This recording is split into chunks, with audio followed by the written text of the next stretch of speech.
Denis, c'est le 7, ça. Pardon, excusez-moi. Pardon, mesdames, excusez-moi.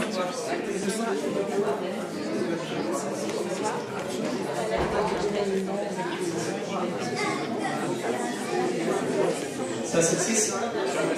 C'est 6.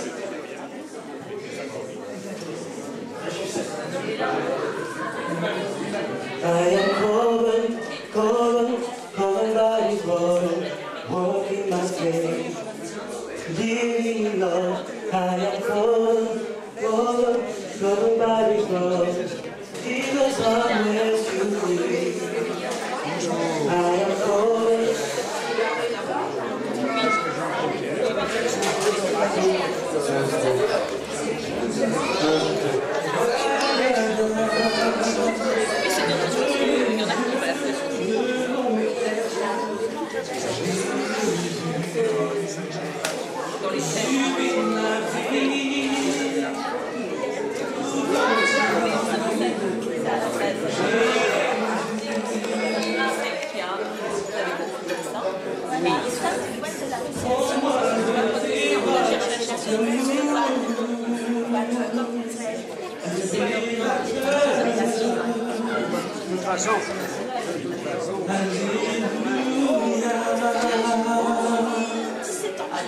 C'est pas toujours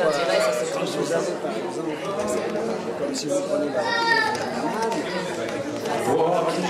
man.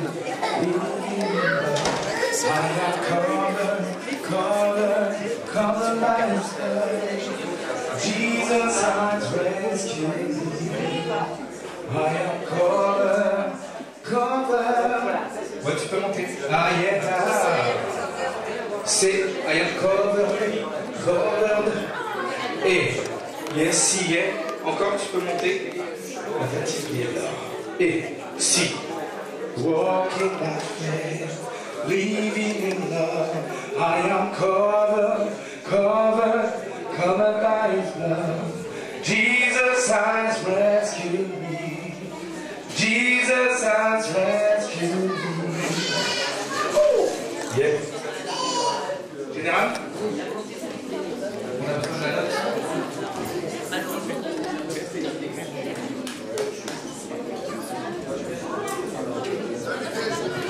Ça, je me fais pas une fois que je ne vais pas le faire.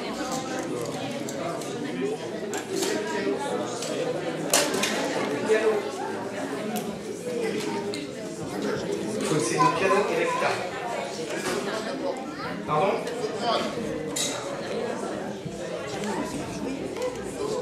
Ah, Dans les manteaux,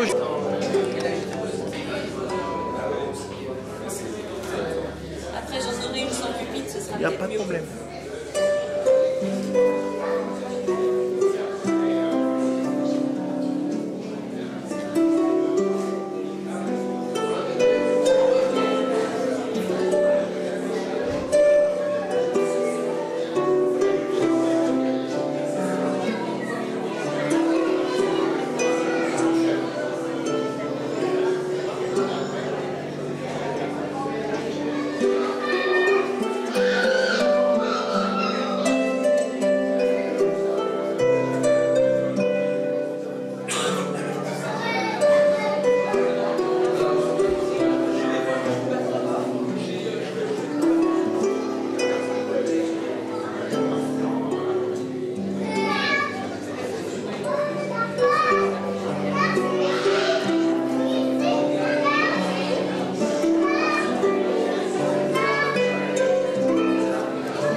Bonsoir à tous. Merci d'être venus aussi nombreux ce soir, parce qu'un jour de semaine, c'est pas toujours facile de rassembler les franciliens. Mais il y a peut-être d'autres personnes qui nous rejoindront. Et en tous les cas, soyez les bienvenus ce soir dans la communauté chrétienne de Boussy. Je m'excuse parce que ma voix m'a lâché complètement. Et j'ai été voir le pharmacien pour me dire, est-ce que vous pouvez faire des miracles? Elle m'a dit, peut-être que chez vous, vous en ferez peut-être davantage. Alors voilà, elle m'a rappelé effectivement que j'avais quelqu'un là-haut qui pouvait faire des miracles. Donc on croit que Dieu fait des miracles. Voilà. Et donc c'est une rencontre un peu particulière, puisque vous êtes au sein d'une église, et évidemment vous avez vu des toiles, des choses artistiques dont je ne saurais pas faire le premier iota de ces choses-là. Mais chacun son niveau d'art, et voilà. Donc vous êtes invités donc, dans cette communauté chrétienne de Boussy. Pourquoi? Parce que vous avez vu ce programme un petit peu présenté par l'association Parole, Culture et Cité. C'est pas nous du tout. Hein. Mais il y a des rencontres fortuites que l'on fait des fois au cours d'un petit restaurant, d'un endroit, pour ne pas le citer, c'est l'Entracte hier, où je fais plein de rencontres. Et là, un fameux jour, un fameux midi, vous savez, en tant que pasteur de cette église, moi j'ai l'habitude de me faire diriger par l'Esprit Saint. Et à chaque fois que j'ouvre la porte de mon restaurant, je dis, Seigneur, Dieu, si tu veux me faire rencontrer une personne, eh bien fais-le librement, je te laisse toute la place, moi je suis à ta disposition. Et un de ces jours, un de ces midis, comme ça, je rentre, et puis je me dis, bon, je vais mettre dans mon petit coin, et puis je vois Michel Vella qui est là ce soir, donc le président de l'association dont j'ai parlé tout à l'heure. Et ben, il me dit, écoutez, venez manger avec nous. Et il y avait aussi André qui se cache par là, voilà. Et bien, volontiers, et je me suis dit, tiens, peut-être qu'il y a quelque chose à découvrir là, parce que je parle toujours dans ma tête avec l'Esprit Saint. Et je dis, peut-être que c'est là où on va peut-être aller un peu plus loin dans la rencontre, dans la discussion. Et puis, en parlant comme ça, ils me disent, tiens, prochainement, on va faire un programme ailleurs qui va s'appeler Art et Spiritualité. Waouh! Alors, en tant que pasteur, l'art, ça ne me parle pas beaucoup, j'avoue que je ne suis pas artiste. J'ai osé la couleur, vous voyez, ce soir, j'essaye de faire honneur aux artistes. Mais à moins que, bon, je ne le sais pas, mais peut-être que les autres le savent. Si je suis artiste, venez me le dire. J'essaierai de m'améliorer. Je suis artiste quand même parce que j'aime les volumes. Si vous considérez que le béton fait partie de vos œuvres, moi je fais des œuvres en béton, je fais du parpaing, etc., des volumes. Et alors je ne sais pas si c'est dans le domaine artistique, ces choses-là, mais en tous les cas, c'est mon métier aussi, en plus d'être pasteur ici. Donc voilà, quand il me dit art et spiritualité, j'ai dit, oh là là, ça me plaît. Ça me plaît parce que le mot spirituel, je dis, l'art peut être conjugué avec la spiritualité. Alors j'ai envie d'entendre ce soir les artistes qui vont nous parler de leur art associé avec ce qu'ils comprennent dans l'art, et s'il y a un message à faire passer derrière ça. Alors j'en ai visité quelques-uns, il y en a certains, le message il est très clair, il y a le tampon dessus, tu vois ce que je veux dire, Jérôme. Donc on sait. Puis il y en a d'autres, il faut deviner un peu, quoi. Récemment j'étais en Israël, j'ai vu découvrir les œuvres de Marc Chagall, des grandes trucs là, immenses, avec plein de petits dessins partout, mais j'ai l'impression que c'était un enfant qui avait dessiné ça.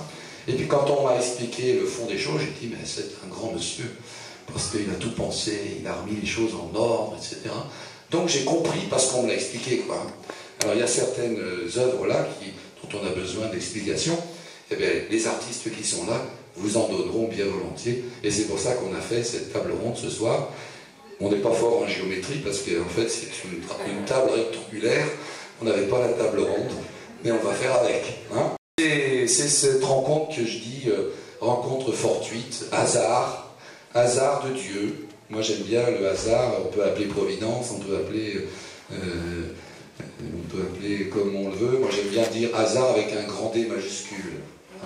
Alors voilà notre rencontre qui s'est faite, Et puis, donc, j'en ai parlé un peu avec le conseil de l'église ici. On est deux pasteurs avec Bernard Forti, qui est aussi artiste peintre, que vous découvrirez tout à l'heure. On a des talents au milieu de nous. Et donc, après avoir décidé de cette éventualité, on dit « Ok, on y va ». Et quelques temps après, j'ai vu Michel, on dit « Ok, il est content aussi qu'on puisse ouvrir notre église pour participer à ce programme où on a vu qu'il y a plein de personnes qui veulent manifester cet art avec la spiritualité, chacun dans son étiquette. On est, nous, ici, d'origine protestante, mais ça se soigne, hein, rassurez-vous, on n'est pas forcément... L'étiquette ne veut pas dire grand-chose, chacun exprime sa foi, et c'est la foi en Jésus-Christ, en Dieu, notre Créateur, que nous voulons manifester à travers toute cette toile. Voilà, donc je ne vais pas parler plus longtemps parce que ma voix, elle a l'air de bien se porter, mais elle va se fatiguer quand même.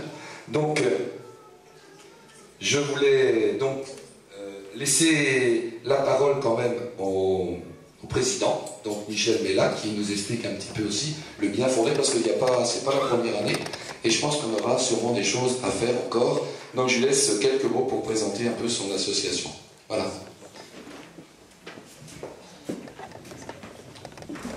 Merci. Je crois que vous pouvez applaudir Jean-Pierre qui le mérite. Hein? Il a dit qu'il n'est pas artiste. C'est lui qui le dit. Hein. Moi, je reconnais qu'il est artiste. Il est d'abord artiste de cette réunification, parce que grâce à lui qu'on est là ce soir, et puis c'est un artiste de Dieu, hein, donc c'est le plus bel art, n'est-ce pas, hein? Donc je dis que tu es un grand artiste. Alors, je voudrais vous saluer la communauté chrétienne de Boussy, et dire que je suis très heureux et très ému. D'abord, je tiens à vous adresser un message d'amitié et de fraternité de la part de la communauté orthodoxe de la paroisse bulgare de Paris, qui ce soir avait des offices, sinon elle serait venue partager cette soirée et qu'elle espère qu'à partir de l'année prochaine, c'est la première pierre, mais vous savez, quand il y a une première, il y a une deuxième, une troisième, et on monte l'édifice ensemble. Et puis, de la communauté catholique de hier, le père Guy de la Chaux, curé de hier, était occupé par une réunion, etc. Sinon, il aurait été très heureux d'être là. Et tous m'ont dit que l'année prochaine, eh bien, on pourra encore réinventer quelque chose ensemble, tous ensemble. Je suis heureux que c'est à Boussy, parce que justement, j'ai créé l'association Parole Culture Cité le 20 mars 2000. Donc le 20 mars 2000, dans le Cassin du parc Caillebotte, on a fait notre assemblée générale constitutive. J'ai créé Parole Culture Cité, pourquoi? À partir de la cité où on s'est enraciné, à travers la culture, on répand la parole, on distribue la parole, on écoute la parole, on l'entend, on la respecte, on la tolère. Tout un programme, c'est pas très facile, hein, surtout dans un monde qui a très mal à son futur.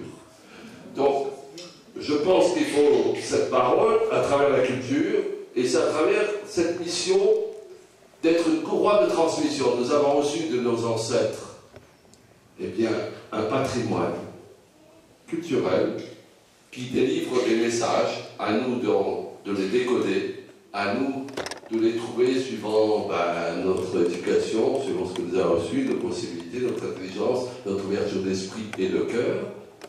Et puis, on a comme mission, eh bien, de l'entretenir, de la restaurer, parce que des fois elle est abîmée, ce patrimoine, et ensuite de le transmettre, d'être une courroie de transmission. Alors, moi j'ai deux choses. D'abord, je suis poète, puisque j'écris, hein. Je ne peins pas, je fais du chant aussi, bien sûr. Je suis poète avant tout, et pour moi la poésie, elle est partout. Il y a la poésie des mots, c'est mon mot d'expression pour moi, mais il y a la poésie de l'image, il y a la poésie du geste, il y a la poésie du son. Tout est poésie. Et j'ai souhaité créer un festival de poésie francophone qui s'appelle les Franco-Poésies, Alors, comme je disais, un jour on m'a dit pourquoi Franco-Brésil. Il y a même quelqu'un qui a cru que c'était un hommage au général Franco. J'ai souri un petit peu en disant que si j'avais voulu rendre hommage à un homme d'État, c'est certainement pas lui que j'aurais choisi. Mais bon, après tout, pourquoi pas? Non, c'est francophone. Parce que c'est un lien. C'est la manière de cultiver ce sentiment d'appartenir à une même communauté de destin. Mais je n'oublie pas que si notre association est laïque, bien sûr, avec tout ce que moi, je suis avant tout chrétien. Donc, bien sûr, catholique, mais j'ai été élevé dans le l'œcuménisme. J'ai participé à de nombreuses, même organisé de nombreuses manifestations dans le cadre des semaines de l'unité. Et donc, pour moi, je suis comme notre nouveau pape, je suis un ancien élève des jésuites. Alors, vous savez, j'ai fait les jésuites, les écoles chrétiennes, les frères des écoles chrétiennes, les oratoriens, enfin, je sais presque tout fait les ordres, donc je connais bien. Mais j'ai voulu, pour moi, à travers la culture, passer ce message de fraternité et d'humanisme. Parce que culture commence par un C, comme communication, entrer en lien avec l'autre, comme communauté de destin, comme cordialité, être des femmes et des hommes de communication. Mais avant tout, quand on aime la poésie, quand on aime l'art, on est acteur de sa propre communication. C'est-à-dire, on doit se poser la question, voulons-nous être des communiques-acteurs à part entière ou des communiques-acteurs entièrement à part? C'est pas la même chose. À nous de choisir. Et à travers ce festival, j'ai souhaité que tous les artistes s'expriment, et vouloir transmettre ces messages. C'est pour ça que j'ai souhaité, et j'ai proposé à la ville de hier, de créer ce chemin des poètes, que vous avez pu voir le long dans le parc Caillebotte et le long de hier jusqu'au McDo. Il s'arrête là pour l'instant, il fait 3 km. Et mon combat aujourd'hui, c'est qu'il continue à remonter tout le long de hier, c'est-à-dire jusqu'à la Varenne Jarcy, comme la ville, etc. Ce qui fera un chemin de 30 km.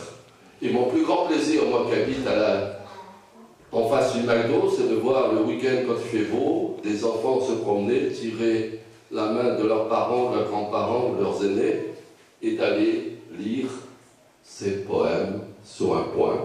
Ça va de Ronsard, Marguerite de Valois, jusqu'à René Char, en passant par La Fontaine, Corneille, Lamartine, Victor Hugo, etc., La Fontaine. Tout ça, c'est ce message, c'est poétiser la vie. La poésie, ce sont des mots de chaque jour, mais pourtant ce sont des mots d'amour qui, au soir descendant sur notre beau val d'hier, se transforment en vers luisants et nous en allumeurs de réverbères. C'est notre mission à nous, d'être là. Elle est plus importante même que celle d'un homme politique, parce qu'on va beaucoup plus loin. On tente l'impossible en faisant reculer les limites du possible. Mais pour cela, on a besoin de vous. Dans nos manifestations, on essaye de transmettre et de faire connaître tous celles et ceux qui nous ont laissé des messages.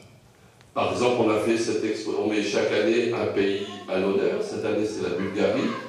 On a fait une exposition d'icônes bulgares.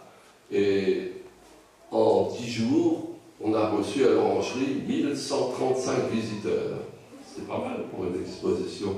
Et justement, à travers les icônes, c'est pas seulement la représentation de l'image ou le portrait, c'est la lumière qui met l'accent sur le message que ce qui est présenté veut transmettre à celui qui le regarde. C'est un petit peu comme si on voulait tirer le rideau entre le terrestre et le céleste.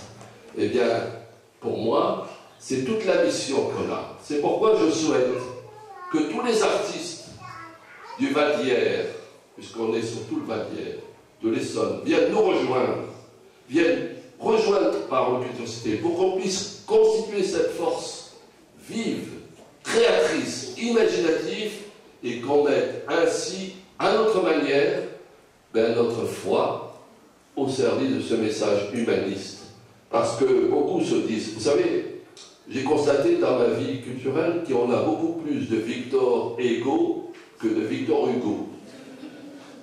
Parce que les égos, hein, c'est comme les émaux, hein, ça fait mal à la tête. Eh bien, on en rencontre beaucoup. Mais moi, ce que je souhaite, c'est que l'on puisse, ensemble, comprendre que l'art n'est nécessaire, et comme la poésie, pour moi, c'est la carte vitale de la santé mentale. Ça devrait être même remboursé par la sécurité sociale. Parce que si on faisait plus de poésie, eh bien, d'abord, on aurait moins d'absentéisme, on utiliserait moins d'antidépresseurs, on aurait pas des économies.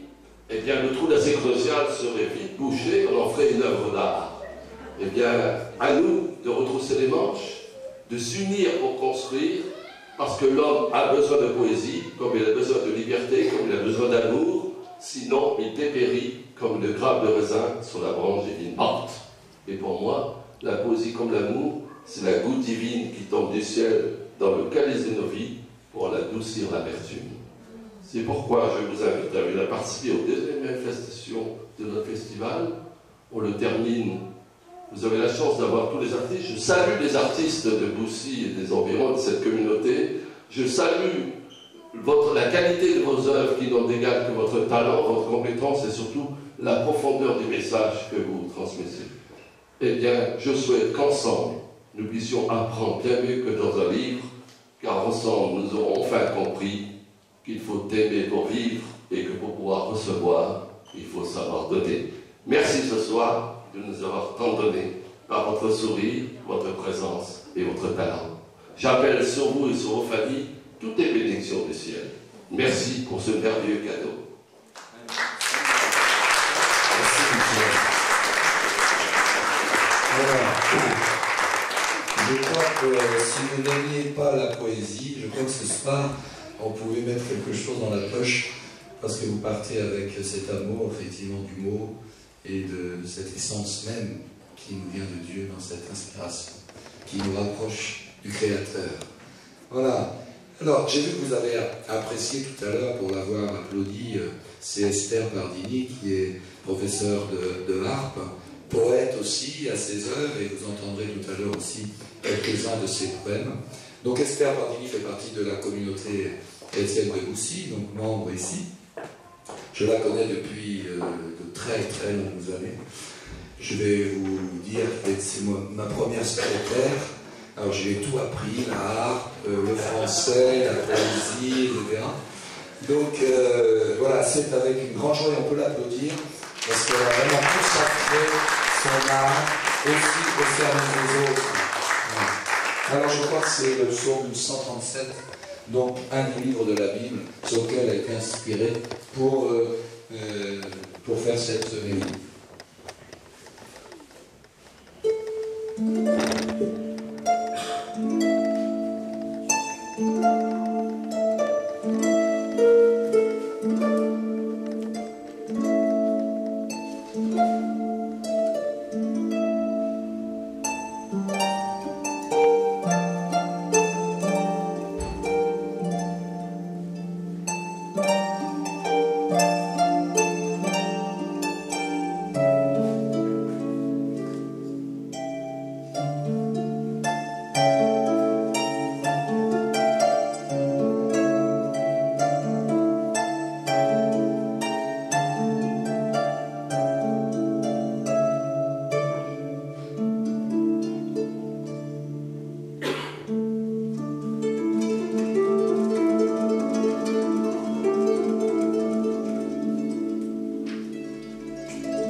Voilà, on est élevé par cette mélodie.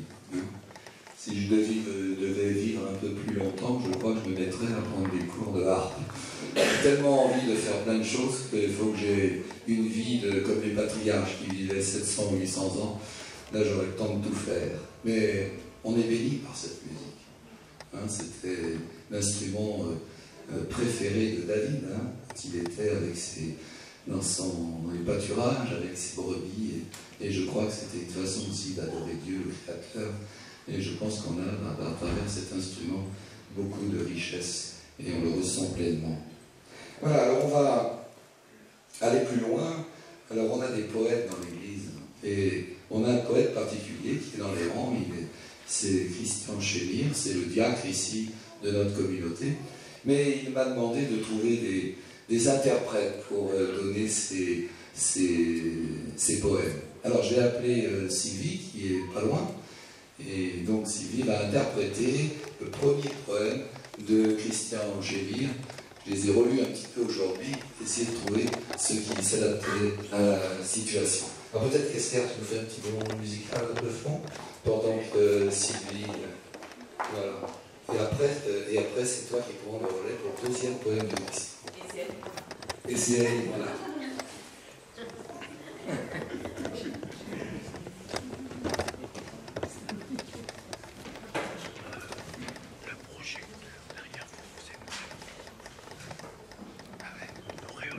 Ah d'accord, une sainteté.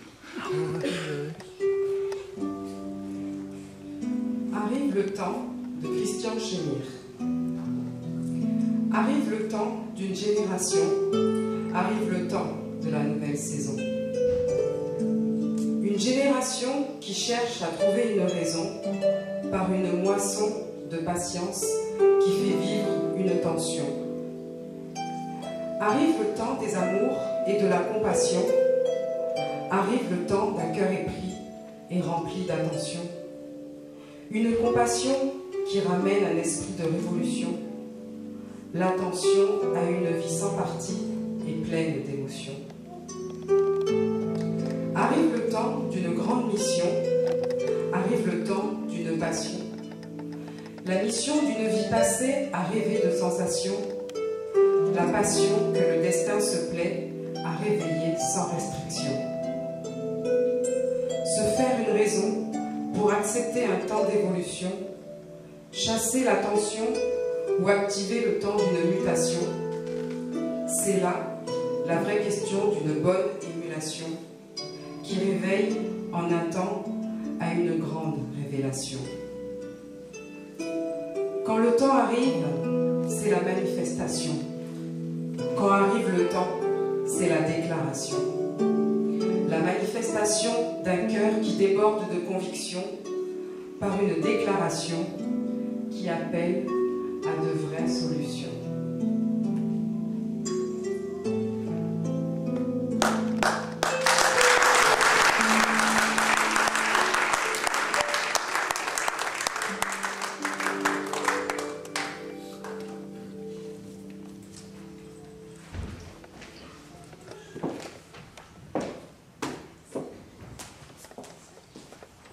Alors, le second poème de Christian Chémire aussi, « Lève-toi et marche ».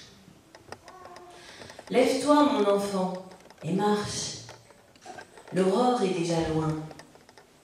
Le soleil se lève à l'horizon et les oiseaux du ciel chantent le réveil d'un jour heureux.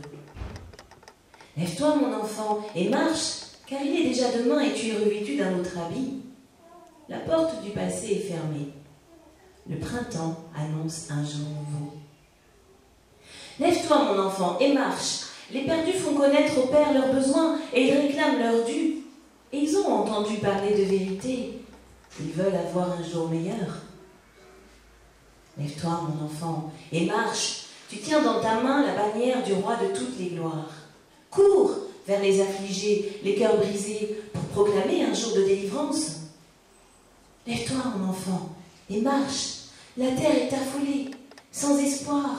Et l'homme dit, est-ce le temps? Toutes les lampes sont au rouge. Le Père veut donner un jour glorieux. Lève-toi, mon enfant, et marche. Les cœurs épris d'amour attendent leur salaire sur le parvis. L'époux est déjà prêt. Ce sera un jour merveilleux.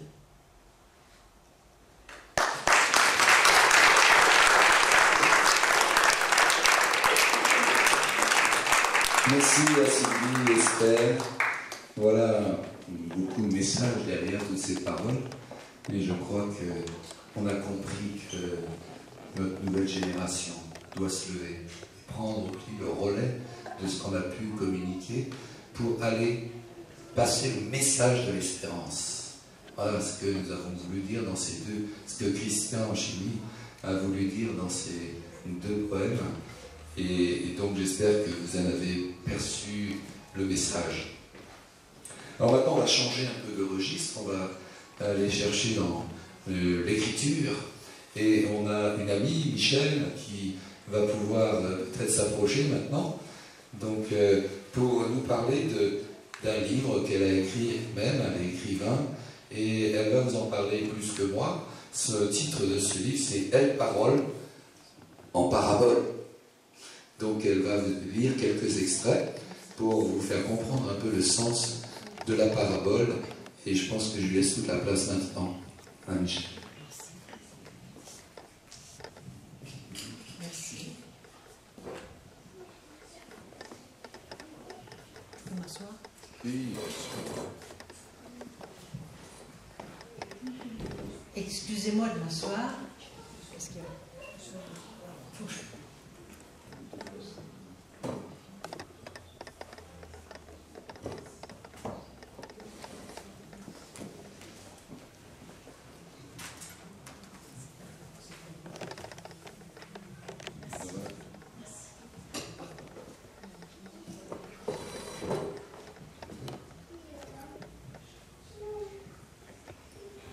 La parole que Dieu nous a donnée est tellement riche qu'on ne peut pas s'empêcher de la mâcher, de la remâcher, et quelquefois de se l'imaginer. Un petit peu, pas tout à fait comme on nous l'a apprise, mais pourtant toujours très près, très proche de ce qui est dit. Alors, je voudrais vous raconter une histoire que vous connaissez bien. Et pourtant, vous allez être peut-être surprise. Parce qu'en Matthieu, qu'est-ce qu'il nous est dit? Or, tandis que Ponce Pilate siégeait au tribunal, sa femme lui envoya dire qu'il n'y ait rien entre toi et ce juste, car j'ai beaucoup souffert aujourd'hui en songe à cause de lui. Parce qu'elle a bien pu souffrir tellement fort qu'elle l'envoie dire à son mari de ne pas se mêler de cette histoire. Il a fallu longtemps pour que Claudia, la femme de Ponce Pilate, se décide à raconter cette nuit tellement éprouvante et tellement merveilleuse à la fois.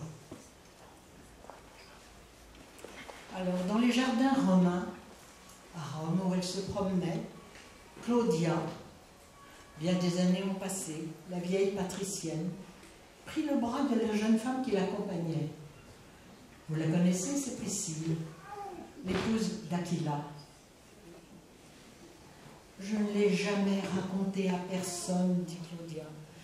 Mais aujourd'hui, avec ce démon de Néron, ce fou, cet empereur fou, nous risquons une hécatombe. Claudia resta silencieuse un moment, puis elle reprit. Comme tout cela est loin, et pourtant toujours si proche. J'étais évidemment la mieux placée pour savoir ce qui se passait en Judée et en Galilée, la femme du procurateur. Par mes jeunes esclaves juives, je m'étais fait raconter les faits et gestes du Galiléen, dans les moindres détails. Et un jour, apprenant qu'il était à Jérusalem, je m'étais arrangée pour l'apercevoir au coin d'une rue. Mais cette nuit-là, je fis un rêve. Sur un très haut rocher, je vis un agneau tout blanc, si beau, rayonnant de lumière et des yeux pleins de tendresse. Je suis longtemps restée à le regarder, cet agneau, et sa présence me remplissait de paix. Une paix comme je n'en avais encore jamais connue. Mais tout à coup, voilà que des hurlements s'élèvent autour de lui. Une horde de loups qui hurlent après l'agneau. Et ils sautent autour du rocher. Mais ils ne peuvent l'atteindre. Et voilà tout d'un coup que l'agneau descend du rocher et s'avance au milieu des loups. Les hurlements redoublent et les loups se jettent sur lui, l'agneau de loup. Je me réveille, trempée de sueur, le cœur battant, et je crie moi aussi. Mon rêve est arrêté, et pourtant, les hurlements continuent. La petite Judith, m'entendant appeler, a couru vers moi. Le prophète de Galilée a été arrêté, me dit-elle, conduit devant le procurateur Pontius, et la foule hurle à la mort. Que va faire mon mari? Que va faire Pontius? Je tremble, car l'amour que j'ai pour lui ne me rend pas aveugle. Je connais cette angoisse qui l'habite et qu'il conjure par la violence et même la cruauté. Vite, il faut sauver l'agneau. Je passe une de mes barbes au doigt de Judith. Va trouver Ponce Pilate de ma part et tu lui diras: ne te mêle pas de cette affaire, qu'il n'y ait rien entre ce juste et toi, car j'ai beaucoup souffert en songe cette nuit à cause de lui. Ensuite, attendre. Ce fut le jour le plus long de ma vie. C'est peut-être le jour le plus long de toute l'histoire humaine. Un silence de mort s'est abattu sur la ville. C'est fini. Les loups ont égorgé l'agneau. Lorsqu'on aime la victime et qu'on aime aussi le bourreau, que faire sinon pleurer? Comment allais-je accueillir Pontius lorsqu'il reviendrait ce soir s'étendre auprès de moi? Priscille avait passé son bras autour des épaules de Claudia, et tout bas elle demanda: alors, Urbanus, ton enfant? Oui, tu as deviné. Urbanus, mon bébé, le dernier, le plus aimé. Jésus n'avait-il pas dit: Père, pardonne-leur, ils ne savent ce qu'ils font? Qui étais-je, moi, pour refuser à mon mari le pardon que lui, Jésus, avait donné? Urbanus avait 4 ans quand son père est mort. Suicidé, m'a-t-on dit, oui, suicidé par Caligula. Je me suis réfugiée en Gaule, à Vienne, avec le petit. Quand Urbanus a eu 17 ans, l'âge de porter les armes, je me suis arrangée pour l'envoyer à Césarée, chez Corneille, sûr qu'il n'y apprendrait pas que le métier militaire. La suite, tu la connais, Priscille, jusqu'à sa rencontre avec Paul et notre réunion à tous à Rome, maintenant, autour de notre cher prisonnier. Priscille prit la parole. Après ce que tu viens de me raconter, moi aussi, je voudrais te faire une confidence. Nous t'avons toujours considéré comme l'une des nôtres, mais les temps sont mauvais, et Néron est aussi dangereux que Caligula. Ton fils n'est pas en sûreté à Rome, il ne veut pas quitter Paul. Nous risquons tous la mort. Ne crois-tu pas que le moment serait venu pour toi de demander le baptême? Claudias oui. Merci de proposer à la femme de Pilate d'entrer à part entière dans la communauté.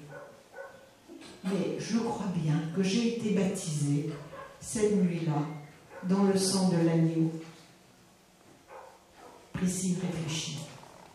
Oui, je le crois aussi, car tu as été la première, toi qui n'étais ni juive ni chrétienne, à dire que cet homme était le juste.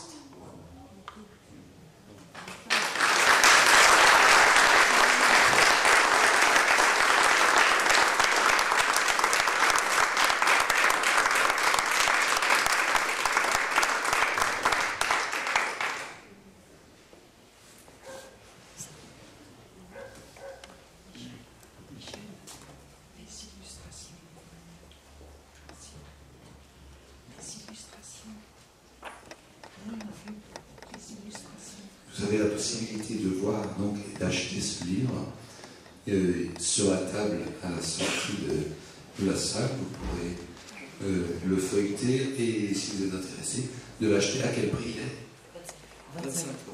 25 €. Voilà, merci Michel pour cette lecture. Merci pour ce talent aussi à travers le verbe, à travers le mot, attaché sur la parole. Le message est véridique. Voilà, on va continuer avec quelques poèmes. Là, ce sont des poèmes donc d'Esther Pardini qui vont être lus par d'autres personnes qu'Esther. Esther, si tu veux. Esther Pardini. Glaise tirée de la terre qu'on foule aux pieds, masse encore informe, sans couleur ni beauté, pourtant c'est toi que le potier choisit un jour, qu'il palpa et soupesa au creux de ses mains. Il sourit et te regarda avec amour. Il t'imaginait tel que tu serais demain. Déjà ses doigts habiles voulaient te façonner, inventer ta vie, la créer, la modeler, pour faire de toi un chef-d'œuvre, un objet d'art, qui réjouirait son cœur et montrerait sa gloire. Mais tu te retournes et tu contemples aujourd'hui la forme qu'a pris le vase de ta vie. Hélas, bien qu'il suscitât beaucoup d'occasions, et alors que l'argile était encore tendre, il n'a pu mener son œuvre à la perfection. Tu n'as pas écouté ni voulu comprendre. Tu ne t'es pas laissé modeler sur le tour. Le cou raide, tu as refusé sa volonté. Les mains vides de bénédiction et le cœur lourd, tu réalises avoir manqué le but premier. Écoute cependant la promesse de sa bonté. Elle redonnera foi à ton âme attristée. Tant qu'il reste dans la glaive trace de vie, Dieu rachète ce qui ne s'est pas accompli. Ce plan premier qu'il avait projeté pour toi, comme la cruche qu'il fit ne réussit pas, le potier prend la terre, se remet à pétrir et fait un autre vase selon son bon désir.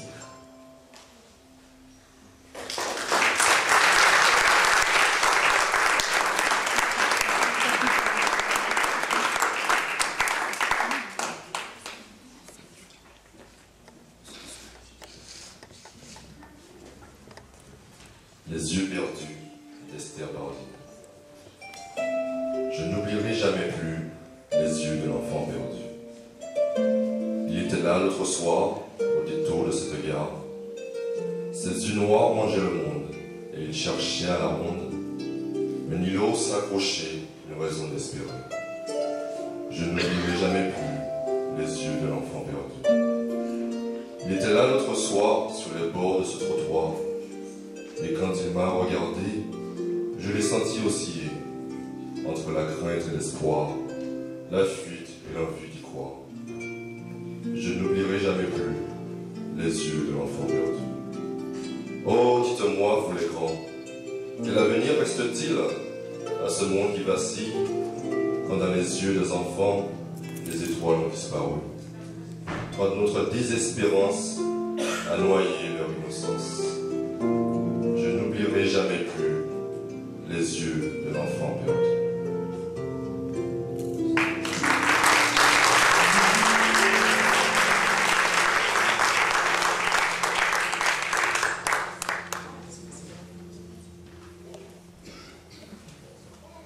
Merci Jérémy. Voilà, on va faire une petite improvisation parce qu'il y a eu un poème qui m'est arrivé et je me suis dit il faut le donner. Il faut le donner, ça vient des tu vas le lire, hein, c'est toi qui expliques. Parce que moi j'ai plus de voix, tu fais ma voix. Alors je vais lire un poème qui a été écrit par les convives de la table ouverte, qui est une association qui prend en charge, qui aide des SDF à Hyères et qui est soutenue par la communauté chrétienne de Boussy-Saint-Antoine.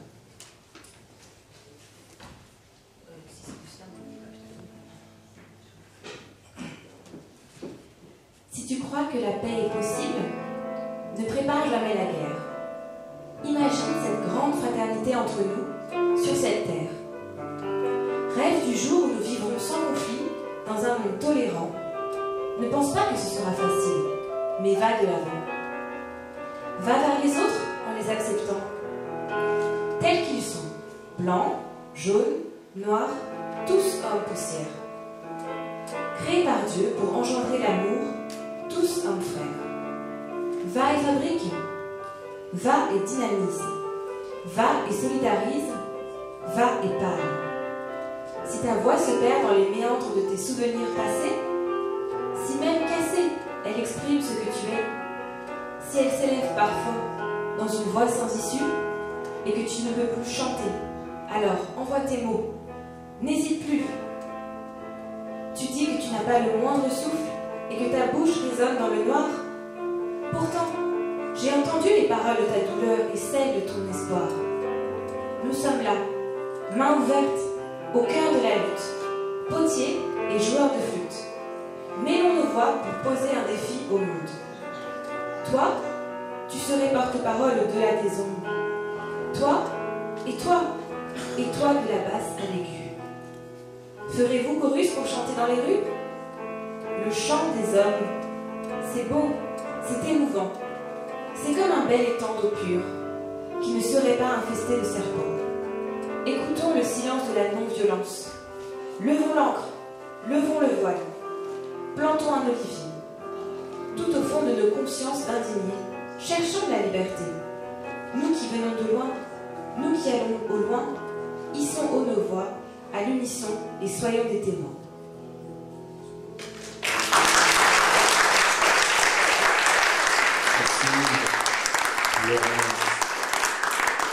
On a tellement de messages d'espérance pour le monde qui a besoin de toi, de toi, de toi. C'est ça que j'ai entendu. Chacun, nous sommes interpellés pour aller porter ce message d'espérance à travers une voix cassée. Ça a été dit aussi. Et la voix va pouvoir continuer à être exprimée tous les jours de notre vie. Et quelle espérance nous avons de pouvoir réaliser ces choses. Alors voilà, la deuxième partie de notre temps, on a débordé un peu, c'est la table rectangulaire. Donc je vais appeler les artistes à venir sur cette table, autour de cette table. Je commence par Jérôme Moreau, qui s'approche et qui sera le modérateur de ce moment.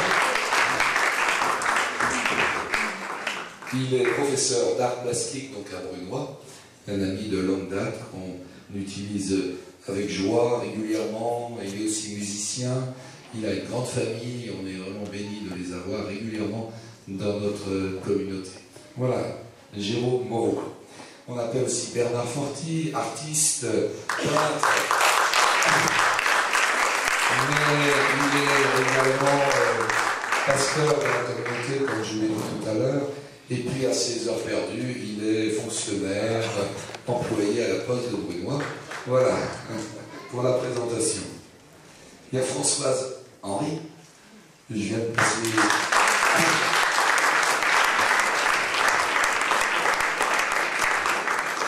Elle est venue avec toutes ses toiles, une partie de ses toiles, et donc elle est artiste peintre, et puis elle est mère au foyer, et puis elle aime beaucoup Israël, parce qu'on a passé un voyage ensemble avec son mari Bernard, que vous avez vu tout à l'heure, et donc voilà, c'est des amis très chers. Et donc Françoise Henry nous a présenté, vous pourrez voir toutes ces œuvres qui sont présentées ici ce soir. Donc Marc Heyer, qui n'est pas là, qui est absent, mais qui nous a laissé toutes ses œuvres de sculpture, c'est lui le sculpteur. Il a été longtemps dans la communauté chrétienne de Boussy, et donc il nous a laissé ses œuvres, et vous pourrez, en regardant un petit peu le texte, pour expliquer le pourquoi de cette sculpture. Esther Pardini, qui a été présentée, je ne vous la présente plus, donc si tu veux bien venir aussi à cette table, le professeur Christian, si tu veux venir, ou tu restes là, ou continue. Je pense que les gens sont contents de te connaître. Allez, montre-nous.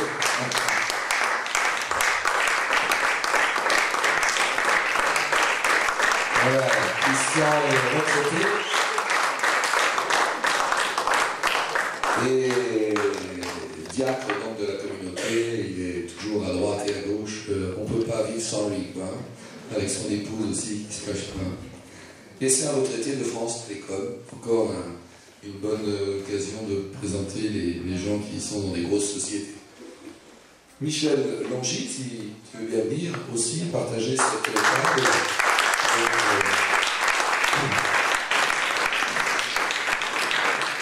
Voilà, et on va finir par aussi des chanteurs que vous n'avez pas vus encore, puisqu'ils vont s'exprimer tout à l'heure. Je vais appeler Davidé, qui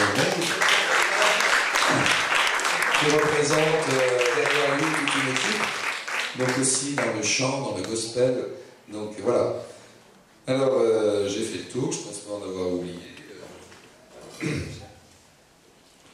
Alors, on va laisser la parole donc à Jérôme, qui va servir de modérateur un petit peu pour que laisser parler, exprimer chacun. Et puis, n'hésitez pas à les déranger un peu. Si vous avez des questions à poser, allez-y. Et moi, je me traite parce que j'ai plus de voix. Allô? Oui, voilà, ça marche. Merci Jean-Pierre. Donc, voilà, on va essayer d'exprimer. Beaucoup de choses ont déjà été dites par rapport à la parole dans le milieu de la cité. Donc, parole, culture et cité. Donc, on est heureux de pouvoir donner une parole ici. Une parole qui a un lien avec le spirituel. Et en tant que chrétien, manifestement, on a un message, on vient de parler, un message particulier à donner. Donc, je vais laisser les uns les autres expliquer ce lien avec le spirituel qui est manifeste, on l'a entendu, et pouvoir rajouter un petit peu des choses, avoir cette occasion simple, sans orgueil, mais avec ce que nous sommes, simplement ce que nous avons à faire passer, comment nous le vivons en tant que chrétiens, comment ça se passe, la création artistique, et puis finalement la foi que nous portons. Voilà. Donc, après, ça peut être tout simple, c'est-à-dire bon, on a déjà été nommé. Est-ce que ça passe aussi peut-être par une expression particulière, hein? On va dire des médiums dans le métier. Enfin, moi, je me présente, donc Jérôme Moreau, je suis professeur d'art plastique à l'Institut Saint-Pierre à Brunois. Et donc, j'emploie le mot médium, excusez-moi, c'est pas un médium. Un médium, c'est un intermédiaire entre un pinceau, un outil et une toile. Voilà. Donc, de la peinture, c'est un médium dans le métier. Donc, apparemment, on a diverses expressions. Hein. Il y a, d'après ce que j'ai compris, il y a de l'aquarelle, il y a une sorte de patchwork. Enfin, voilà, il va falloir préciser tout ça. Il y a de la sculpture, et puis on a entendu des sonorités, et puis diverses expressions de la parole. Donc, il y a des choses peut-être à préciser dans la démarche de chacun. Voilà, je ne sais pas par qui veut commencer. Est-ce qu'on commence par Michel, puisqu'il y a des... Je vais dire tout de suite. Je veux dire tout de suite merci à Jérôme, parce que celle qui a fait les illustrations de mon livre, c'est sa mère. C'est Janine Moreau. Et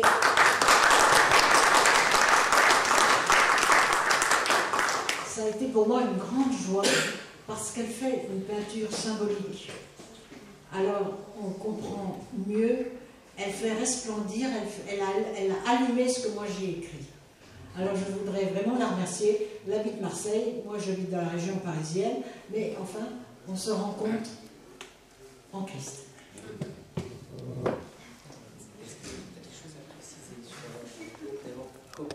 Excusez-moi. Michel, donc, est-ce que tu as des choses à préciser? Comment ça vient? Quelle est cette idée? Manifestement, tu es parti de cette histoire de Pilate, de la femme de Pilate, bon, dans cet exemple-là. Est-ce que c'est toujours la même façon de faire dans l'ouvrage? Enfin, voilà. Dans ce que j'ai écrit, oui, je pars vraiment de la parole. Et après chacune de mes histoires, vous avez le texte même de votre Bible, de ce que vous trouvez dans vos Bibles. Parce que, je ne sais pas comment dire, c'est une inspiration, mais j'ai voulu essayer d'écrire, non pas comme c'est écrit dans la Bible, mais comme les personnages qui parlent d'eux-mêmes et ne parleraient peut-être pas de la façon dont les évangélistes l'ont écrit et dont la Bible a été écrite. C'est vraiment biblique, mais c'est aussi un petit peu mon imagination. Et Janine m'a beaucoup aidée pour ça, parce qu'elle fait ses couleurs et ce qu'elle a fait. Je ne sais pas comment dire. C'est très...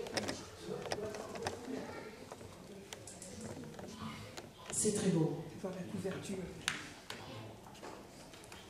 C'est elle aussi qui avait la couverture du livre. Alors, merci à la famille Moreau. Quelle signification exacte du titre? Alors là, c'est toute une histoire. Parce que pourquoi elle? Pourquoi ce titre elle? Parce que nous vivons dans un monde très, très masculin. Et Dieu est un mot masculin. Vous n'auriez pas l'idée de parler de lui en disant ma déesse. Vous dites mon Dieu. Et j'ai cherché un nom qui soit à la fois masculin et féminin. C'est particulièrement difficile en français parce que nous n'avons pas de neutre. En anglais, c'est plus facile. It. Mais en français, on ne peut pas. Alors, je me suis tournée vers l'hébreu et j'ai cherché dans les noms de Dieu en hébreu. J'ai trouvé Elohim, qui se dit aussi elle, dans tous les prénoms que nous avons. Je m'appelle Michel. Il y a des Daniel, il y a des Gabriel, il y a des Raphaël. Et tout ça, c'est le nom de Dieu. Et Jésus, sur la croix, lui a dit Élie. Élie, ça veut dire mon Dieu, en hébreu. Alors j'ai choisi elle. Et puis j'ai fait une petite difficulté de littérature dans les adjectifs. Je ne pouvais plus parler d'un Dieu tout-puissant, mais on peut parler d'un Dieu adorable. J'ai cherché tous les adjectifs qui se disent de la même façon masculin et féminin. Ça, c'est une petite fantaisie que je me suis permise.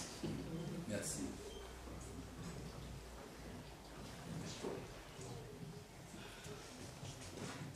Bon, alors, voilà, après on reviendra les uns les autres. Bernard. Oui, juste pour dire quelques mots, en tout cas en ce qui me concerne, parce que avant qu'il y ait, disons, la foi, il y a eu les arts.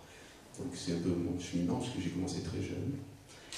Et je dois dire que ce qui m'a interpellé avec Dieu, alors que je commençais à être en cheminement et en interrogation par rapport à celui que je ne connaissais pas, mais qui commençait à comment dirais-je, fasciné ma vie, c'est qu'un jour, je commençais à être intéressé, puis quelqu'un m'a donné un autocollant que j'avais collé sur ma 2 chevaux, et j'étais pion dans un lycée à Marseille, dans le lycée de Marseille-Pagnol, et il y avait une petite impasse derrière le lycée, et j'avais garé ma 2 chevaux là, et puis avec une collègue de travail, je devais la ramener pour rentrer chez elle, parce qu'elle n'avait pas de voiture, et en arrivant sur ma 2 chevaux, j'ai vu un petit mot sur le pare-brise, et j'ai pris ce petit mot, et sur ce petit mot, il y avait marqué ceci. Alors, l'autocollant sur ma voiture, c'était, je crois, si je me souviens bien, Jésus est le chemin. Et cette personne, sur le pare-brise, a écrit un petit mot, elle m'a dit, écoutez, j'étais en désarroi et complètement perdu, et j'ai vu votre autocollant sur votre voiture, et j'ai su ce qu'il fallait que je fasse. Et quand j'ai lu ça, ça m'a donné une joie extraordinaire que je ne peux pas exprimer. J'ai dit, mais qu'est-ce qui se passe là?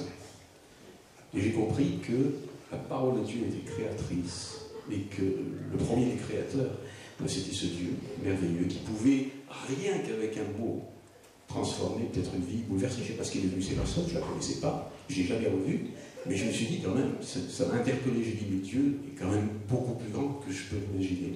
Voilà. Alors moi, sur mon parcours, c'était un petit peu le début d'une vie où j'ai vu que je pouvais être un créateur aussi, et que Dieu travaillait avec des cœurs, comme l'a dit quelqu'un dans un poème, c'est le divin potier ou architecte, si vous voulez, et il travaille à façonner les vies, les cœurs, et là j'ai dit, moi, c'est ça que je veux, Seigneur.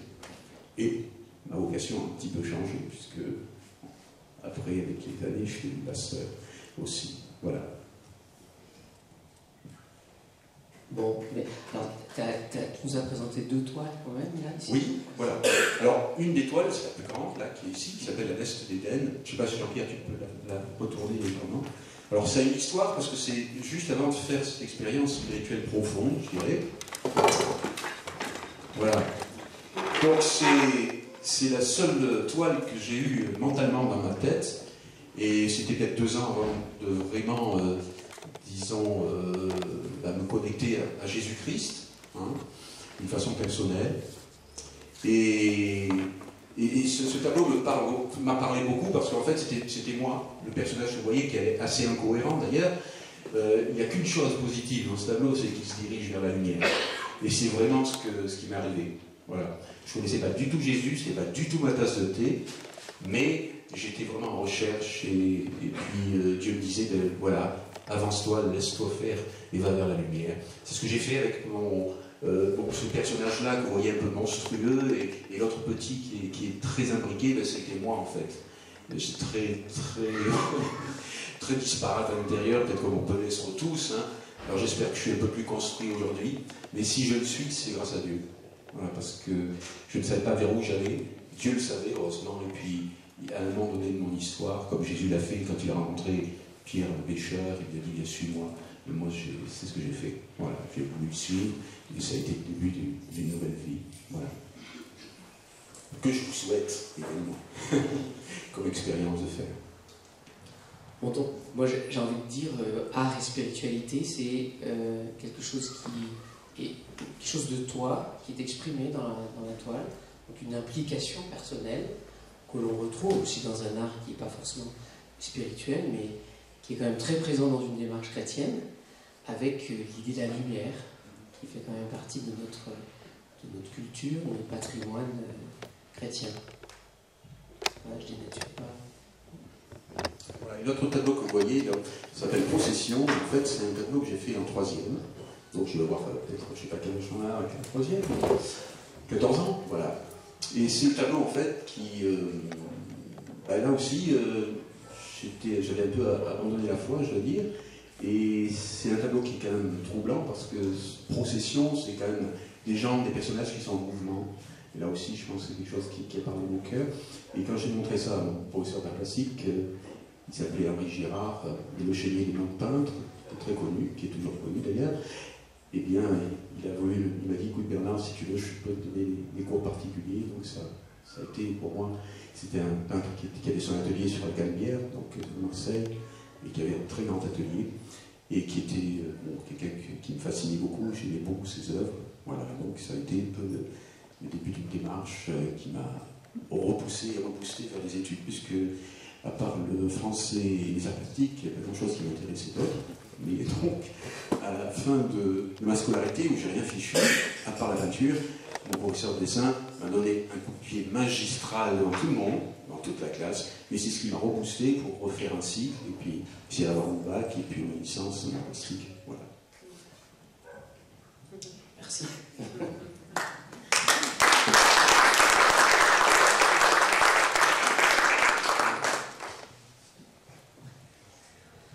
Voilà, et donc bien, on n'a pas que les arts visuels, on a entendu Esther avec les poèmes et la harpe. Voilà, est-ce que tu souhaites rajouter quelque chose de ce que tu vis au niveau spirituel par rapport à... Ce que je vis, j'en sais rien. Je crois qu'en fait, tous les artistes sont à leur manière des prophètes. Même les artistes qui n'ont pas de la foi et qui ne sont pas croyants, je pense qu'ils sont quand même des prophètes parce qu'ils sont quand même dans une recherche d'un au-delà, dans une recherche de quelque chose qui touche à l'infini, de quelque chose qui touche à l'harmonie ou à la disharmonie. Et que d'une certaine façon, dans un monde comme aujourd'hui où tout est voué aux chiffres, l'artiste est là pour dire mais attendez, il y a autre chose que ce qui passe par le chiffre, il y a quelque chose qui vient du cœur, il y a quelque chose qui nous attire vers un au-delà. Soit c'est une recherche de beauté, soit c'est une recherche au contraire de laideur, mais pour exprimer ce qui se passe à l'intérieur du cœur humain. Donc je pense qu'en ce sens-là, les artistes sont quelque part des prophètes, parce qu'ils sont là pour rappeler au monde qu'il n'y a pas que le terre-à-terre, le quotidien, le chiffre. Il y a une autre vie, il y a une vie spirituelle, il y a en tout cas une vie de l'esprit. Même sans la foi, il y a une vie de l'esprit. Il y a une vie de l'âme, l'âme existe et c'est quelque chose qui est impalpable, qu'on ne voit pas, qu'on ne peut pas quantifier. Et l'artiste dans sa création, même un croyant, est là pour témoigner qu'on a une âme, on n'est pas que corporel. Et en ce sens-là, je pense qu'il est prophète parce qu'il rappelle à l'homme qu'il y a autre chose que le pain quotidien.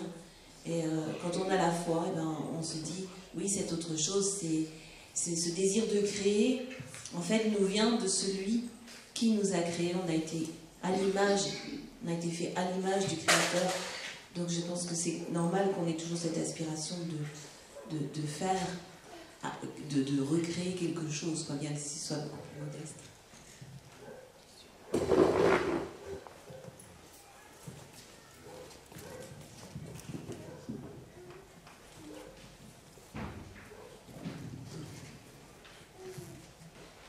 Lorsqu'on s'exprime par la parole, et à ce qu'on dit, et ce que la parole n'arrive pas à dire, et qui fait partie du message, ça veut dire que l'artiste, comme le poète, dit par d'autres moyens que la parole, des choses qui sont par définition indéfinissables par la parole. La poésie, à travers ses vers, dit beaucoup plus que ce qu'elle dit par les mots qui s'enchevêtrent, mais dit des choses indispensables à nos vies, car c'est tout le langage des choses que l'on peut dire, des choses que l'on peut exprimer, parce que la parole a ses limites. Merci. Est-ce que... Question... Déjà, pour dire pourquoi je suis poète, pas autre chose. Je devais avoir 14 ans, et mon frère Idé en avait 17, et commençait à un peu courir les filles, à les appeler, à les interpeller. Et moi, après, je lui ai dit, moi, je ne ferai pas comme toi. Et puis quelques temps après, dans ma tête, je me dis, je ne ferai pas comme lui, mais je ferai comment? Je ne savais pas comment je vais faire. Et puis surtout, à 20 ans, j'ai retrouvé ma voix. C'est avec mes poésies que j'ai un peu charmé ma belle, avec qui je vis maintenant. Donc, c'est un peu là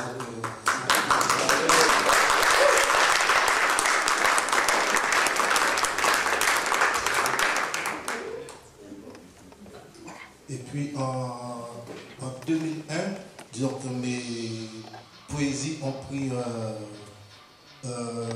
une autre dimension, une autre direction. Et mon désir, c'était de faire parler les cœurs, de dire ce que les gens, pas ce que je vivais de l'intérieur, mais ce que les autres vivaient de l'intérieur.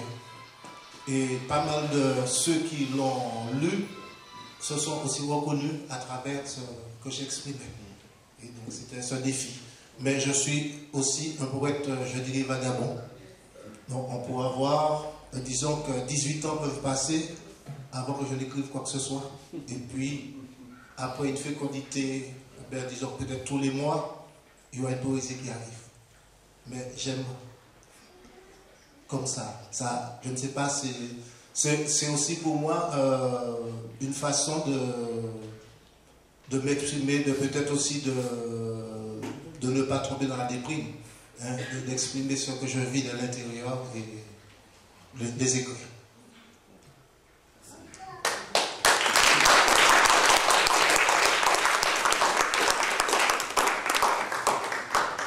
Bonsoir, je m'appelle Davidé. Je fais un peu de gospel, il est vrai, mais c'est pas ma spécialité, même si on essaie de faire les choses bien. Moi, je voulais parler des émotions. On dit que la musique adoucit les mœurs, et c'est vrai, parfois elle les irrite aussi, parce que je pense que la musique est vraiment un outil pour toucher l'âme, les émotions. Et c'est vrai que, comme disait Esther, c'est vraiment quelque chose de divin. Et si on connaît, si on a lu déjà un peu la Bible, on peut voir qu'on parle énormément de musique dans l'Ancien Testament comme dans le Nouveau, et comme dans le livre de la Révélation. Voilà, tout ça pour dire qu'on essaie d'exprimer peut-être des émotions, des choses qui adoucissent ou pour simplement communiquer l'amour du Père, par exemple, quand on a ses convictions. Et voilà, par le biais de la musique. On a sorti un album il y a quelques temps. Vous pourrez le trouver, c'est pas pour la pub, mais vous pourrez le trouver dehors quand même. Mais on a trouvé un nom au niveau du groupe, ça s'appelle Zan. Et Zan en hébreu, ça veut dire parfum, plusieurs parfums. Et je pense que la musique, c'est un peu ça. C'est un parfum qui monte, qui entête ou qui peut provoquer énormément d'émotions et qui peut aussi ouvrir les cœurs et permettre peut-être de laisser cette place qui est en chacun d'entre nous à Dieu. Voilà.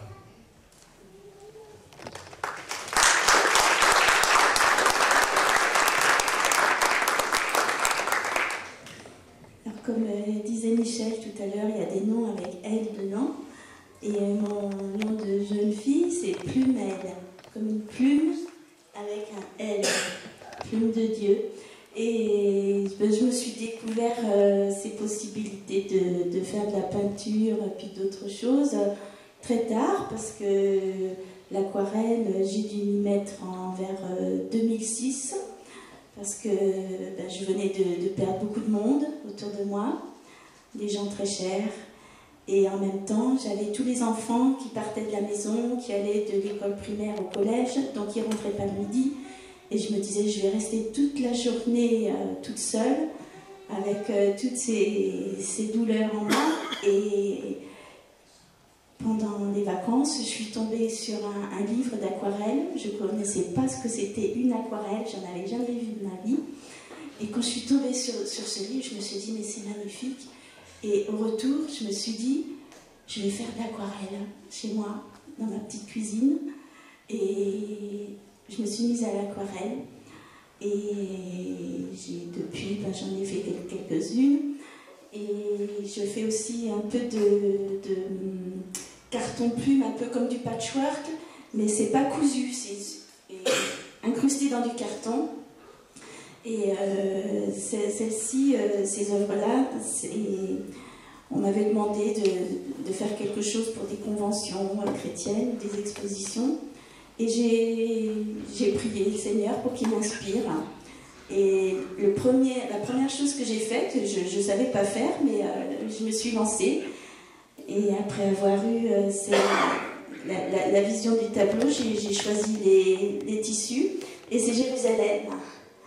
Alors, il y a beaucoup de choses à dire sur celui-ci, mais c'est exprimer aussi quelque chose qu'on a à travers des tissus, à travers les couleurs, tout ça, à travers des symboliques. Il y a beaucoup de symboliques dedans. Et entre autres, il y a ce rideau que vous voyez de l'autre côté.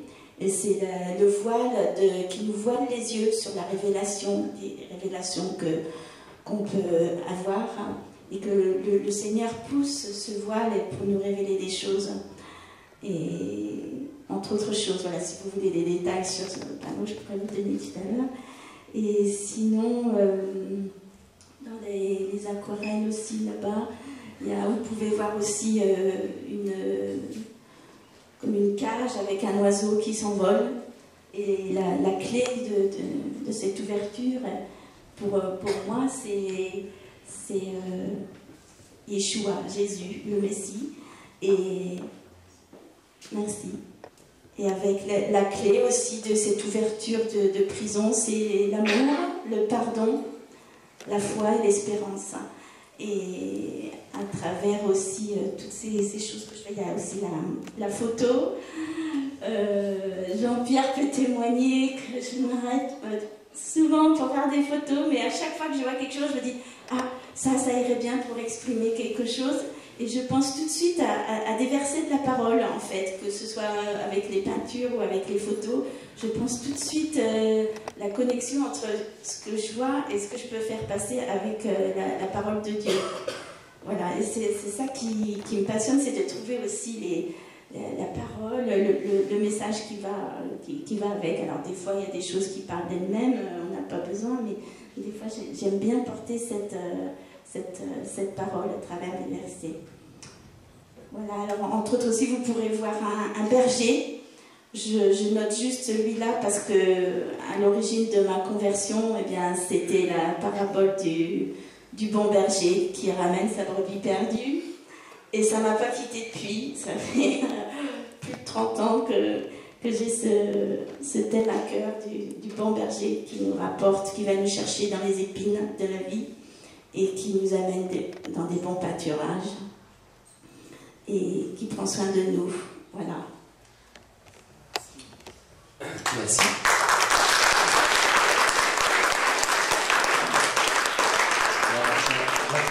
J'en profite pour dire que c'est intéressant quand on voit des chrétiens artistes qui s'expriment par là, parce qu'il y a cette abondance de messages. Apparemment, les chrétiens ont beaucoup de choses à faire passer. Pourquoi? Parce qu'il y a cette parole dont on ne fait jamais le tour. Beaucoup de chrétiens le disent. À force de la lire, on n'arrive plus, on ne sait plus si vraiment on la connaît tellement, on n'arrive plus à mesurer le bout de la richesse de cette parole. Et en même temps, c'est une parole qui est intégrée, c'est-à-dire qui est intégrée dans la vie du chrétien. Donc, que ce soit par la musique, que ce soit par des paroles de poèmes ou de chants, ou que ce soit dans l'expression visuelle, il y a quelque chose qui passe par la vie de la personne et qui est réexprimée. Donc il n'y en aura jamais assez à dire, quoi. C'est jamais fini, quoi. C'est assez extraordinaire. C'est vraiment une question, moi, qui m'a interpellé, connaissant pas mal d'artistes contemporains que je dois enseigner dans mon métier. Je suis professeur d'art plastique, des vieux souvenirs. Je me rends compte que certains artistes aujourd'hui, alors on n'est pas mieux que les autres, en tant que chrétien, c'est pas ce que je veux dire. Mais certains artistes aujourd'hui ne savent plus trop quoi dire. Pas tous, il y en a qui ont beaucoup de choses à dire. Mais certains sont un peu désespérés, mais qu'est-ce que j'ai à exprimer? Nous, c'est l'impression que c'est un puits sans fond. Enfin, il y a toujours de l'eau qui coule. Parce que dans cette parole que nous mangeons, que nous méditons, il y a toujours la possibilité de la ressortir avec nos expressions, avec tout ce qu'elle fait en nous. Alors j'ai bien aimé quand David et Esther parlaient d'émotion. Ça c'est un peu pour introduire ce que je vous ai présenté. Moi ça fait un petit moment que je travaille sur les toiles, que je n'arrive plus à tendre une toile plate. C'est un peu une déformation professionnelle parce qu'à force de voir travailler mes élèves, de les voir bidouiller, déchirer, coller, recoller, il y a toujours beaucoup de matière, de matérialité dans les travaux de nos élèves, en tout cas dans les programmes d'éducation nationale actuellement. Et ce qui fait que je reviens chez moi, je ne peux plus supporter une toile plate. Et donc petit à petit, j'ai commencé à plisser les toiles, à les faire travailler avec le châssis. Et je me suis rendu compte que c'était comme une sorte de peau que je mettais en place. Et comme une symbolisation de la toile comme étant la personne humaine. Donc c'est vrai que j'apprécie, comme tu disais, le voile. Enfin, il y a de la symbolique au niveau du visuel, et c'est ce qu'on remarque aussi dans les sculptures, ce qui est très fort dans les sculptures. Dommage que l'artiste n'est pas là, mais je crois qu'il donne à voir quelque chose de très fort. On n'a pas forcément besoin des explications. Et dans ces sculptures, il y a de la symbolique très forte. Donc comme dans la parole de Dieu, nous baignons dans les symboles, nous l'héritons de l'héritage hébraïque, hein. Nos frères hébreux nagent dans la symbolique. Donc forcément, l'artiste chrétien est amené à utiliser des symboles forts. Donc moi, ma question c'était, faut-il être figuratif ou pas pour exprimer quelque chose de symbolique? C'est pour ça que j'aime bien quand tu parles de ton personnage qui est un petit peu décousu, qui correspondait à cet homme que tu étais à ce moment-là. Tu n'étais pas forcément obligé de faire quelque chose de figuratif, tu l'as décomposé un petit peu, on va dire dans l'héritage Picasso ou autre, et pour symboliser ce qui était à l'intérieur de toi, comme quelque chose de l'ordre de l'émotion de l'époque. Donc ça peut aller très très loin, et finalement on peut réutiliser le langage des surréalistes, qui n'étaient pas du tout des chrétiens en fait, hein, dans leur message, mais on peut se la réapproprier à notre façon et exprimer quelque chose de fort. Donc le problème du chrétien, et le mien en particulier, c'est que c'est trop fort à exprimer. Donc je ne sais plus comment l'exprimer de façon figurative. Donc comme effectivement par ma mère, j'ai baigné dans le symbolisme abstrait complètement. C'est pour ça que la rencontre avec Michel a été extraordinaire, parce que tout de suite le symbolisme abstrait de ma maman a complètement correspondu avec cette virtualité, cet imaginaire de Michel autour de la parole de Dieu. Donc c'était une aventure. Donc moi, c'est un peu mon terreau, donc je suis né dans l'abstraction complète, étant petit. Donc ça, c'est ma première expression.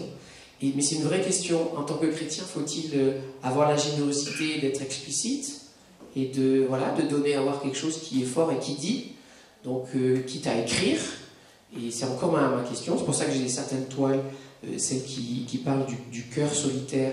J'ai voulu l'écrire, et en même temps, j'ai voulu un peu le gommer, parce que dans la parole de Dieu, il est dit souvent qui a des oreilles pour entendre, entendre. Voilà, qui a des yeux pour voir, qu'il voit, et puis qui prennent le temps de voir. Donc vous avez peut-être remarqué qu'il y a le mot solitude, le S est un peu caché, il faut prendre du temps pour le voir. Et pour moi, c'était comme un...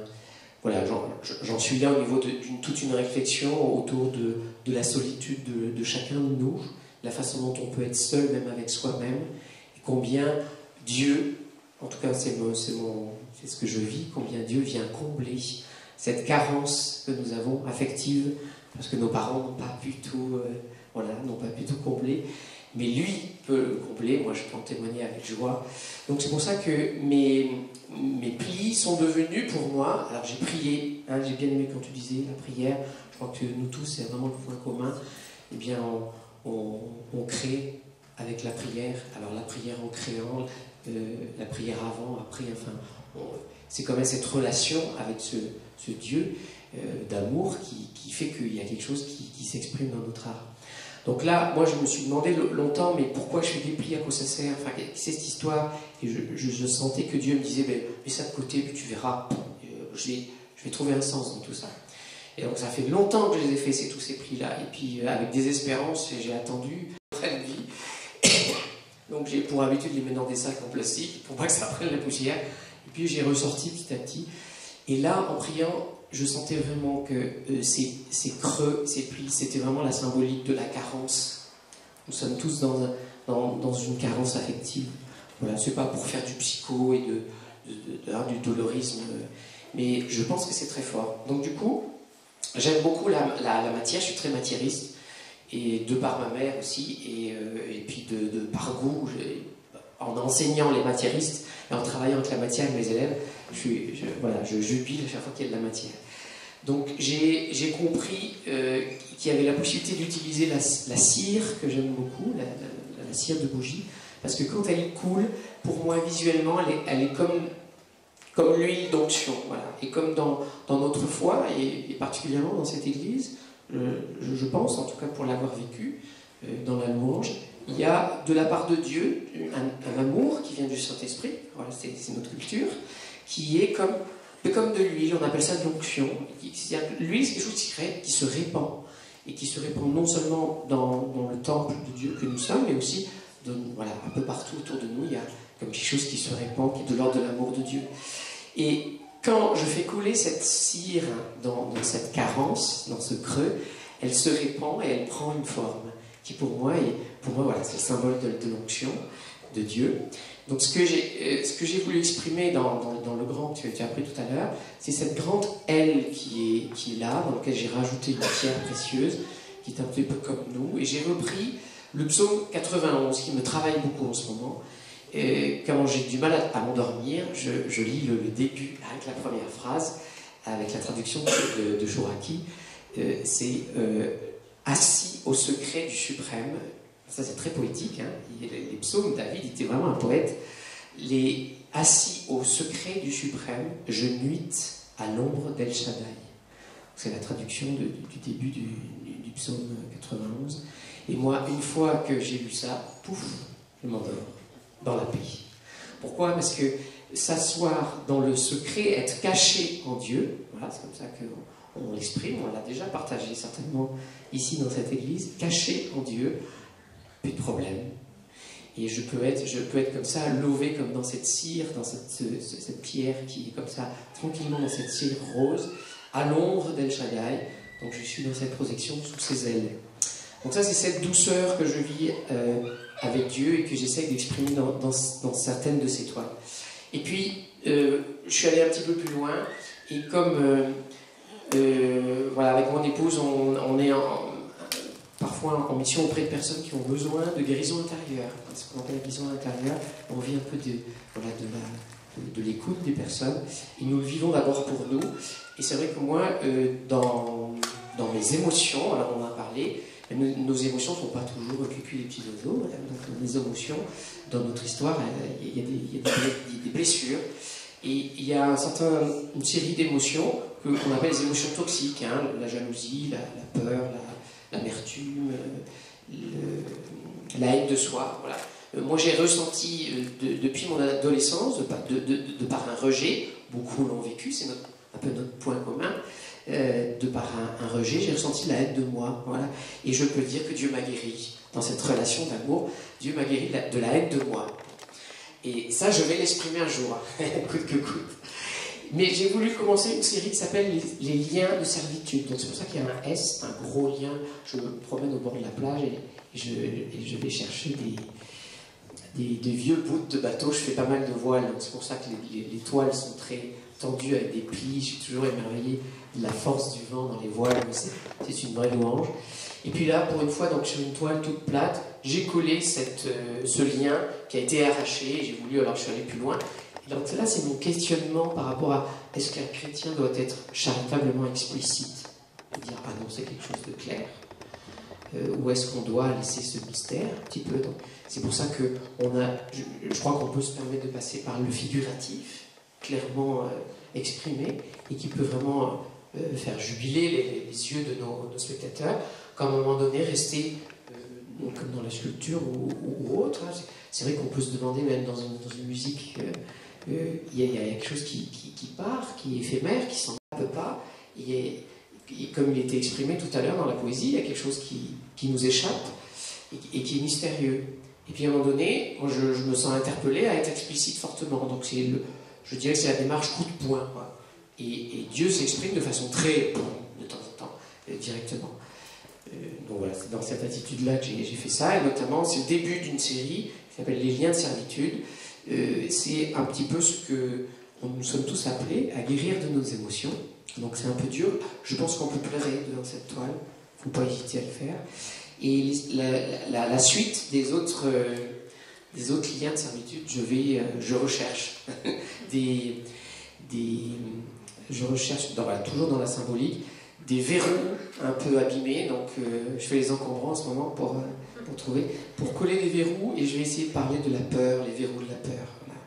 Donc il y a toute une série de peurs dans nos vies, et quand on ferme tout ça, ça bloque tout à double tour. Donc j'aimerais bien l'exprimer. J'essaye de le faire dans cet héritage de ce qu'on appelle le Ready-Made de Marcel Duchamp, qui était vraiment pas chrétien dans sa démarche, mais pourtant qui nous a donné cette possibilité de coller un objet tout fait dans une toile. Voilà, on a le droit de le faire aujourd'hui, c'est dans notre patrimoine plastique. Et comment le mettre au service d'une expression forte chrétienne. Ça aussi, c'est ma question. Voilà. Je peux juste rajouter une chose, c'est qu'il y a 5 ans aussi, il y a notre fils qui a eu un copain qui s'est retrouvé en prison. Et quand mon fils m'a dit ça, je ne sais pas ce qui m'est passé, mais c'est comme si ce copain que je ne connaissais pas, comme si c'était mon fils, et je me suis mise à prier pour lui, parce que je ne pouvais pas aller le voir dans la prison, mais je me suis mise à prier, et le Seigneur m'a mis à cœur de faire un poème qui est là, sur la table, et je n'avais jamais écrit de poème, mais le Seigneur m'a vraiment inspiré ce poème, et j'ai pu lui faire parvenir ce poème, parce que pour moi, je voulais lui transmettre quelque chose de l'espérance, et qu'il était aimé de Dieu, et des personnes même qui ne le connaissent pas. Donc, si vous voulez prendre un petit peu de temps, vous pourrez le lire aussi. Merci, c'était très riche. On peut les applaudir.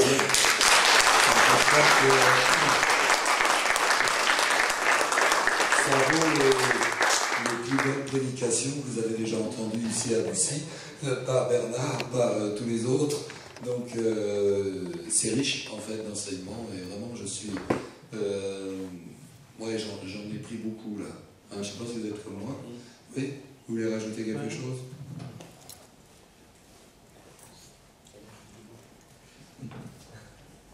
Et pourquoi ne pas parler de l'amour de Dieu, ou de l'amour humain, qui est cette faculté de se faire juger à travers le regard de l'autre. Car il n'est pas de juge plus terrible de soi-même, c'est ce qui nous conduit à l'enfer, de se juger soi-même, car on se connaît trop bien, on connaît trop bien ses faiblesses, on est toujours trop intransigeant avec soi-même. Et croiser le regard d'une personne croyante ou incroyante, qui pose sur vous un regard qui n'est pas intransigeant et qui vous regarde en vous trouvant beau là où vous croyez être laid. L'amour aussi existe, l'amour agnostique, qui est l'amour du prêtre ou du pasteur, ou l'amour humain tout simplement. Merci. Voilà. Eh bien, on va remercier nos artistes, vraiment. Chacun avec son parfum, chacun avec sa note précise, et ça ouvre la porte encore à beaucoup d'espérance dans le langage. Attention. Voilà, ça c'est réparé. Alors, on va terminer notre soirée par un gospel. Donc, on va laisser l'équipe se mettre en place.